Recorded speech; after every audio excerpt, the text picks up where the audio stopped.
Hola, ¿qué tal? Soy Diana Pichardo y les doy la bienvenida a este video, en el cual hablaremos a detalle sobre el uranálisis y las particularidades que caracterizan a este estudio de rutina.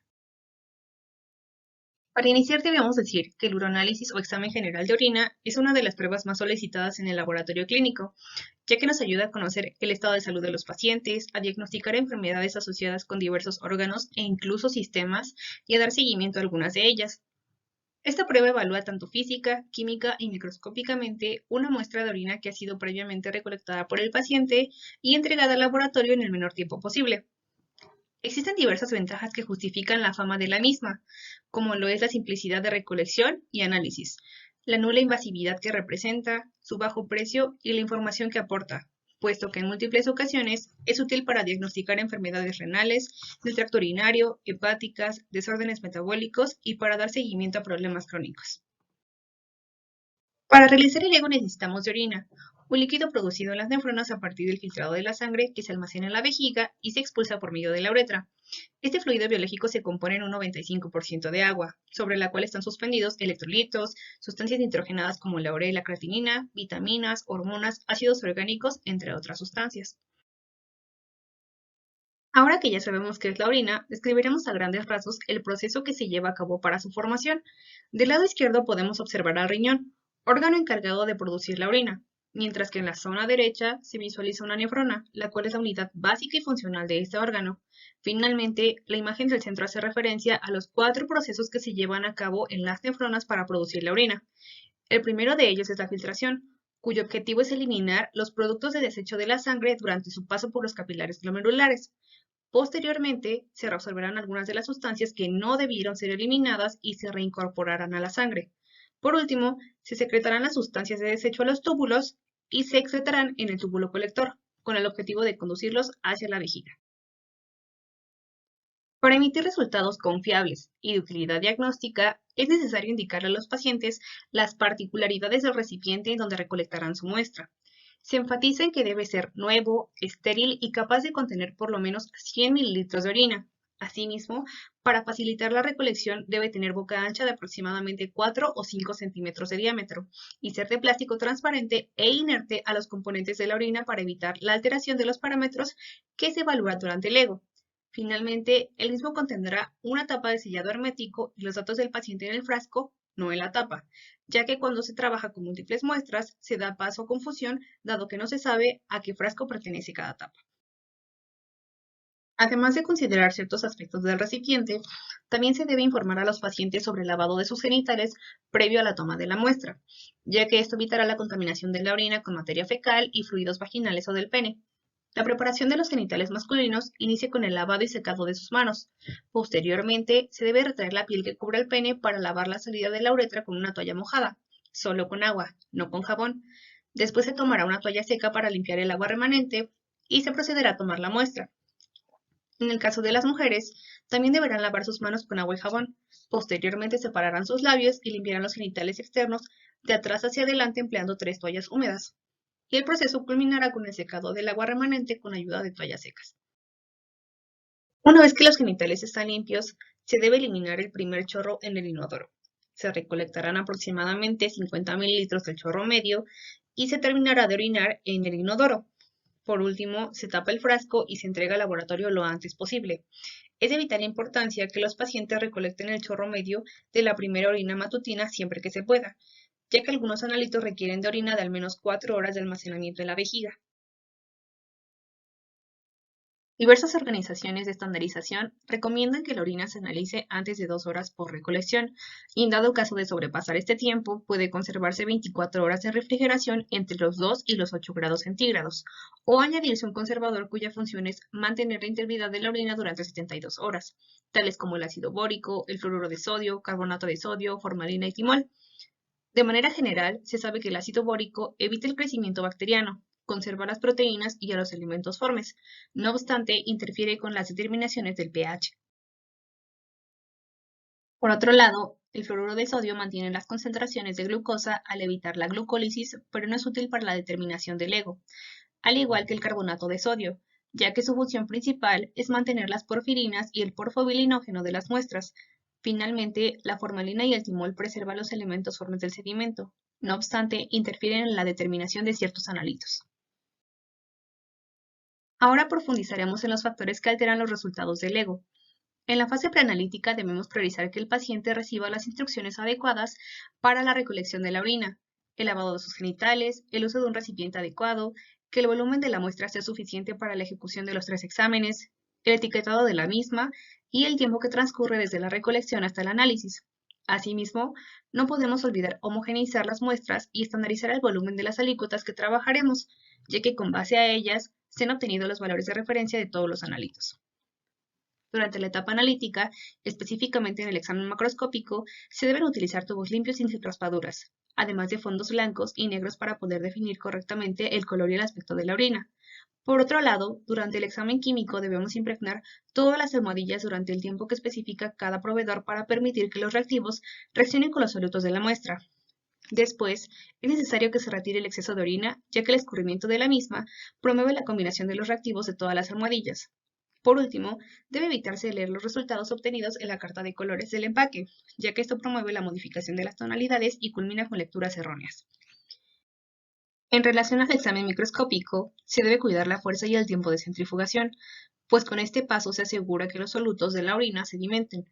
También se debe resuspender el sedimento con el mismo volumen del sobrenadante y homogeneizar correctamente el sedimento y evaluar microscópicamente el mismo volumen con el objetivo de 10X para facilitar la identificación de las estructuras sólidas. Finalmente, en la fase postanalítica, se evalúa si se llevaron a cabo los 3 exámenes y se emiten los resultados en formatos claros y fáciles de interpretar, especificando los rangos de concentración de cada analito y evitando el uso de cruces para descartar ambigüedades. Asimismo, se detalla el tipo de células, cristales y cilindros que se identificaron y su número. Es preciso señalar que las muestras que no se hayan recolectado con las indicaciones dadas serán descartadas y se le solicitará al paciente la reposición de la misma. Las causas más comunes de rechazo son la ingesta exagerada de líquidos, puesto que diluyen los solutos de la orina y evitan que el personal del laboratorio conozca su concentración real, además de aquellas que han pasado más de 2 horas a temperatura ambiente, ya que el valor de los analitos se modifica si la muestra contiene bacterias u otros solutos. También se deben eliminar los recipientes mal etiquetados, muestras visiblemente contaminadas o recolectadas en recipientes poco apropiados, ya que hay pacientes que almacenan su orina en frascos de alimentos dulces, grasosos o que contienen químicos que modifican las características del fluido. La segunda etapa de rechazo se da durante el examen microscópico, ya que hay muestras que contienen cantidades exageradas de sangre porque fueron recolectadas durante un periodo menstrual, o algunas otras que contienen bacilos o células vaginales o materia fecal, aunque en esta última deben descartarse fístulas. A grandes rasgos podemos decir que el uroanálisis o EGO es una prueba completa que se compone de 3 etapas que tienen como objetivo analizar el estado físico, químico y microscópico de la orina. Y a continuación, detallaremos en qué consiste el examen físico o macroscópico y los parámetros evaluados en él. Este examen consiste en evaluar las características macroscópicas del espécimen mediante el uso de nuestros sentidos. Para definir el color y el aspecto de la muestra, echaremos mano de nuestra vista y de fondos blancos y oscuros, tal y como se observa en la imagen del lado inferior izquierdo, mientras que para detectar el olor, recurriremos a nuestro olfato. Como ya se mencionó anteriormente, detectaremos el color, el aspecto y el olor de la orina. No obstante, en algunos casos también se evalúa el volumen de orina que desecha cada paciente, principalmente para la cuantificación de solutos específicos. La metodología comienza revisando el tiempo que ha transcurrido desde su recolección hasta el inicio del análisis. Si este es menor a 2 horas o mayor a 2 horas, pero conservado con un método físico o químico, se homogeniza lenta y cuidadosamente por inversión. Inmediatamente se toma una alícuota de entre 10 a 12 mililitros en un tubo limpio y sin raspaduras y se recurre al uso de un fondo blanco para detectar el color y a un negro para establecer su apariencia. El color de la orina depende de la cantidad de urocromo y del grado de concentración o dilución de la misma.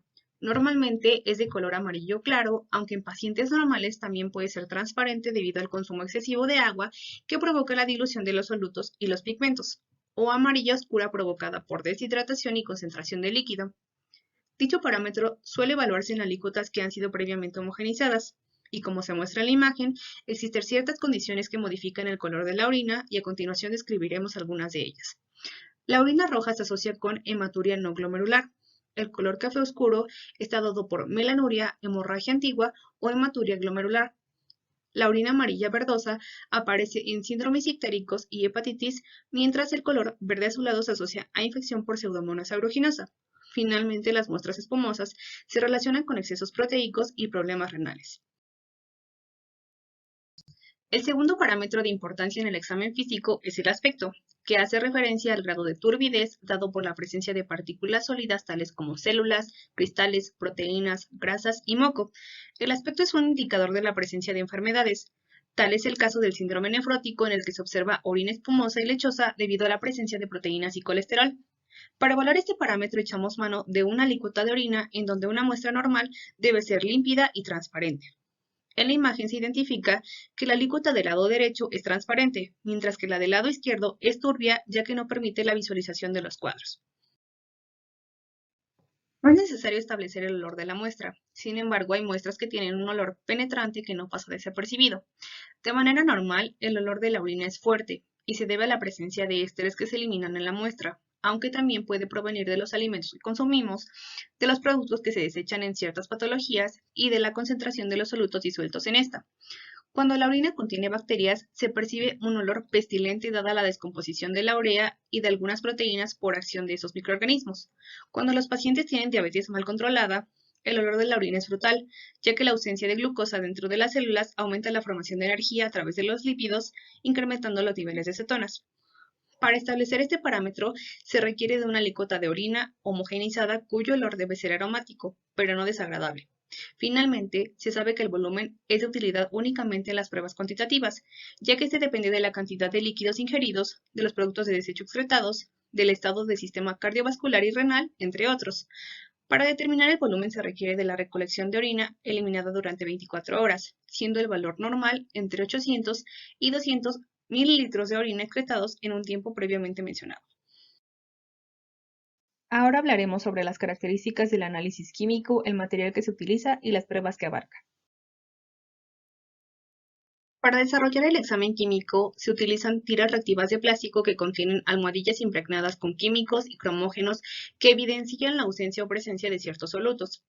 Cada tira evalúa simultáneamente 10 analitos de los múltiples solutos disueltos en la orina, cuya concentración se estima cuantitativamente cuando se usa un lector automatizado que emite un haz de luz a determinada longitud de onda y semi-cuantitativamente cuando se leen los resultados de la tira reactiva visualmente, ya que cada proveedor indica los rangos de concentraciones con base a las coloraciones obtenidas.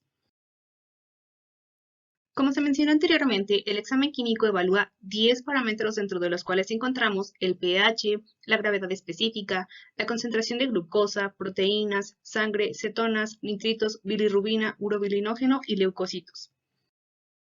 La metodología a seguir para la realización del examen químico comienza con la homogeneización de la muestra de orina, seguido de vaciar de entre 10 a 12 mililitros para formar una alícuota en la que se sumergirá una tira reactiva durante 2 segundos. En este paso, debemos asegurar que todas las almohadillas se hayan impregnado con la orina con el objetivo de evitar lecturas erróneas. Posteriormente, eliminaremos el exceso mediante el secado de la tira con papel absorbente, tal y como se muestra en la imagen. Por último, interpretaremos los colores obtenidos y con base a su intensidad estableceremos el rango de concentraciones de cada analito, resultado que se plasmará en el informe del LEGO. Es importante que se indique la carta de colores con la finalidad de evitar que se modifiquen sus tonalidades y de que se emitan resultados negativos en un futuro. Por último, con ayuda de la imagen de la zona inferior, explicaremos el orden en el que se posicionarán los analitos a evaluar en la tira reactiva. De abajo hacia arriba encontramos en la primera almohadilla a los leucocitos, seguido de los nitritos, el urobilinógeno, proteínas, pH, sangre, gravedad específica, cetonas, bilirrubina y por último la glucosa. El primer parámetro que describiremos será el pH, ya que su resultado refleja el equilibrio ácido-base que mantiene el riñón mediante la reabsorción de sodio y la eliminación de hidrógeno. Asimismo, es útil para la identificación de cristales en orina y, en el mejor de los casos, para intuir el tipo de litiasis que se puede desarrollar. Normalmente la orina suele ser ligeramente ácida, pues su pH ronda entre 4.7 y 7.8. Para evaluarlo, se usan tiras reactivas cuya almohadilla contiene diversos indicadores que viran a colores específicos en función de la concentración de iones hidrógenos con los que hayan interactuado. El aumento de pH se relaciona con mayor ingesta de proteínas, cetoacidosis, personas diabéticas, presencia de bacterias, acidosis respiratoria, entre otras, mientras que la orina alcalina se asocia con dietas vegetarianas, ingesta de diuréticos, alcalosis respiratoria, vómito y situaciones que cursan con conversión de urea a amoníaco. Por otro lado, el tipo de cristales que se pueden desarrollar a pH bajos son los de xantina, cistina, ácido úrico y oxalato de calcio, mientras que a pH altos se observan los de fosfato de magnesio, carbonato y fosfato de calcio. También se evalúa la concentración de glucosa, principalmente en pacientes diabéticos, debido a que de manera normal no debería identificarse este carbohidrato en orina, ya que representa la principal fuente de energía en humanos. No obstante, la glucosuria surge cuando la concentración de glucosa en sangre supera el umbral renal, que es de aproximadamente 180 miligramos por decilitro, valor que caracteriza a los pacientes diabéticos que no han sido tratados. A pesar de ser su principal función, se debe tener en cuenta que la glucosuria sin hiperglucemia se relaciona con alteraciones tubulares renales. Para cuantificar su concentración, se sumerge una tira reactiva en una alícuota de orina, cuya almohadilla contiene glucosa oxidasa, peroxidasa y un cromógeno. La primera enzima cataliza la descomposición de la glucosa en ácido glucónico y peróxido de hidrógeno, y este último reacciona con yoduro de potasio en una reacción catalizada por la peroxidasa para formar un producto coloreado. Ahora hablaremos de las proteínas o macromoléculas que se componen de aminoácidos. Como hemos descrito en videos anteriores, el 40% corresponde a globulinas, mientras que el 60% a albúmina. Esta última tiene un alto peso molecular que imposibilita su eliminación por orina durante la filtración renal en condiciones normales, razón por la que la proteinuria se observa regularmente en nefropatías, así como en ejercicio de alto impacto, frío extremo, entre otras condiciones. Para evidenciar su presencia o ausencia, se sumerge una tira reactiva en una alícuota de orina, cuya almohadilla contiene azul de tetrabromofenol altamente saturado con un buffer que permitirá su viraje a verde en presencia de proteínas, aunque debemos precisar que únicamente evidencia la albúmina, pues es menos sensible a globulinas. La tira reactiva tiene un apartado específico para determinar sangre, no obstante tiene la capacidad de detectar tanto hemoglobina como la mioglobina, siendo la primera una proteína intraeritrocitaria encargada de transportar oxígeno desde los pulmones hacia los órganos, mientras que la segunda es una proteína muscular que transporta oxígeno. La reacción se basa en la actividad peroxidasa del grupo hemo, que reduce al peróxido y oxida el cromógeno produciendo un color verde, y dado que los eritrocitos se alisan en la zona reactiva, se producen puntos verdes que evidencian la liberación del grupo hemo. De manera normal, se espera que la prueba sea negativa, aunque cuando es positiva se denomina hematuria y se observa en pacientes con cálculos, tumores renales, glomerulonefritis y pielonefritis, y por su inespecificidad se debe comprobar la presencia de glóbulos rojos en el examen microscópico. A continuación, describiremos a las cetonas, debido a que son muy importantes para el seguimiento de los pacientes diabéticos, pues provienen del metabolismo lipídico, que aumenta dada la deficiencia de glucosa dentro de las células. Las cetonas que se producen son el ácido hidroxibutírico, el ácido acetoacético y la acetona, aunque solo podemos evidenciar a las últimas dos mediante la aparición de una coloración púrpura debido a su reacción con ácido nitroprusiato en medio alcalino. La cetonuria también se relaciona con metabolismo alterado de ácidos grasos y de carbohidratos, el ayuno prolongado, dietas ricas en proteínas, inanición, entre otras. Asimismo, valoremos a los nitritos, ya que su presencia suele ser un indicativo de infecciones bacterianas, puesto que algunas de ellas tienen la capacidad de reducir a los nitratos a nitritos. Para su determinación se tomará una alícuota de una muestra original, en la que se sumergirá una tira reactiva que contiene ácido pararsanílico que reacciona con los nitritos formando un compuesto diazónico que se une a la etilendiamina produciendo una coloración rojiza. Es de vital importancia considerar que para evidenciarlos, en el caso de que los haya, se requiere de una muestra que haya permanecido al menos 4 horas en la vejiga, y también que se puede dar lugar a falsos positivos por contaminación bacteriana. La gravedad específica se asocia con la capacidad de los riñones para concentrar o diluir la orina, ya que la concentración de solutos en ella determinará el valor de este parámetro. El resultado de este test se determina mediante la variación de pH de determinados polielectrolitos tratados en relación a la concentración iónica. La zona reactiva para la densidad contiene azul de bromotimol, polimetilvinil éter e hidróxido sódico, de tal forma que los iones presentes en la orina liberan protones del polimetilvinil éter que disminuyen el pH originando el viraje del indicador en función de la densidad de la muestra. El valor normal oscila entre 1.003 y 1.035 gramos por mililitro. Valores por encima se deben a deshidratación y al aumento de solutos, mientras que por debajo de 1.003 se relaciona con enfermedades renales y sobrehidratación. La bilirrubina es un pigmento amarillento que forma parte de la bilis. Las pruebas reactivas la evidencian mediante su reacción con una sal de diazonio que culmina con el desarrollo de una coloración rosada tostada. Si la prueba es positiva, se relaciona con el aumento de bilirrubina conjugada, pues al ser hidrosoluble tiene la capacidad de pasar por el glomérulo renal y a raíz de lo anterior se sospecharía de patologías que obstruyen las vías intra o extrahepatobiliares, tales como enfermedades hepatocelulares, cáncer de páncreas y de los conductos biliares. El urobilinógeno es un pigmento que se forma a partir de la reducción de la bilirrubina por acción de algunas bacterias que habitan en el intestino delgado. Para evidenciarlo en orina, se sumerge la tira reactiva en una alígota para promover su reacción con una sal de diazonio y el desarrollo de un compuesto azoico rojo. De manera normal, el test debería ser negativo, ya que su presencia indica que hay un exceso de bilirrubina indirecta, como en el caso de la hepatitis y anemia hemolítica. El último parámetro que se evalúa en el examen químico son los leucocitos, principalmente aquellos que tienen granulocitos como lo son los neutrófilos y los eosinófilos, ya que tienen la capacidad de hidrolizar a un derivado del éster de pirazol para liberar hidroxipirazol que reacciona con una sal de diazonio para formar un complejo violeta. Normalmente no debería de estar presentes en orina, ya que se asocian con inflamación renal y en conjunto con nitritos e infecciones del tracto urinario. Finalmente detallaremos todo lo relacionado con el análisis microscópico, iniciando con las generalidades de esta fase y culminando con el significado clínico de la presencia de células, cristales y cilindros en el sedimento. A lo largo de este examen se identificarán y contarán los elementos formas que se eliminan en la orina, echando mano de un microscopio óptico y en algunos casos de equipos automatizados que contienen softwares que identifican las partículas sólidas de cada muestra y emiten resultados en cuanto al número de células, artefactos, cristales y cilindros visualizados. Durante la visualización del sedimento podemos identificar células epiteliales tubulares y vesicales, glóbulos rojos y blancos, cilindros de diverso origen, cristales y microorganismos, tales como bacterias, hongos, parásitos y en algunos casos células infectadas con virus. La técnica inicia con la homogenización de la muestra, la toma de una alígota y su centrifugación a 2000 revoluciones por minuto durante 5 minutos. Posteriormente, se extraerá el tubo evitando que se resuspenda el pellet y tomaremos 1000 microlitros de sobrenadante de la zona superior con ayuda de una pipeta. Sucesivamente decantaremos el exceso de sobrenadante. Después resuspenderemos el sedimento con los 1000 microlitros de sobrenadante que apartamos y agitaremos manualmente. Finalmente, colocaremos 2 gotas de un colorante, tomaremos 30 microlitros de la mezcla, la colocaremos en un portaobjetos que se posicionará en un microscopio y revisaremos 15 campos.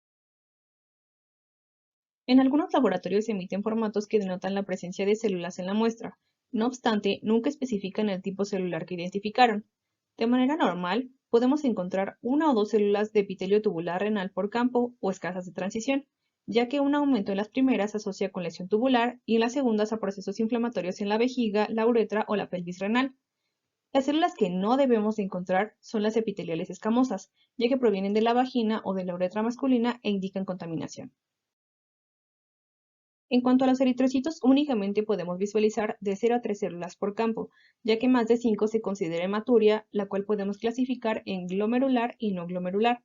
La primera se evidencia al identificar eritrocitos dismórficos que varían en tamaño y contenido de hemoglobina, mientras que en la segunda los glóbulos rojos tienen un aspecto normal. Sin embargo, para evitar confusiones, se recomienda teñir la orina con Wright. De manera normal, podemos encontrar de 0 a 5 leucocitos por campo, dado que al ser tan pequeños pueden eliminarse por error durante la formación de la orina, ya que la leucocituria aparece cuando hay más de 5 células por campo y se relaciona con inflamación como en el caso de la pielonefritis y a procesos no infecciosos como a quemaduras o a instrumentación de las vías urinarias. Es importante resaltar que la revisión del sedimento urinario después de 2 horas por recolección altera el recuento de las células hasta en un 50%. Es por ello que debe realizarse antes de ese tiempo. Aunque los protagonistas del sedimento suelen ser los neutrófilos, también podemos encontrar eosinófilos a causa de la nefrotoxicidad inducida por fármacos. La presencia de cilindros se debe a la unión de los elementos celulares a las proteínas Tan-Horsford durante su paso por los túbulos renales distales y colectores.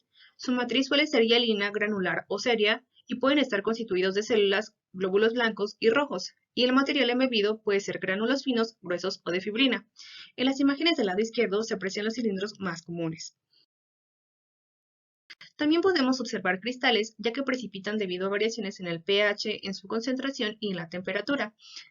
Pueden presentarse como cristales o como material amorfo y son de importancia en procesos patológicos debido a que su identificación evita la formación de cálculos y permite tratar adecuadamente algunos trastornos metabólicos. De manera normal, no hay cristales en la orina fresca, ya que estos precipitan conforme pasa el tiempo, y para evaluarlos es vital conocer el pH, ya que estos precipitan a diferentes valores.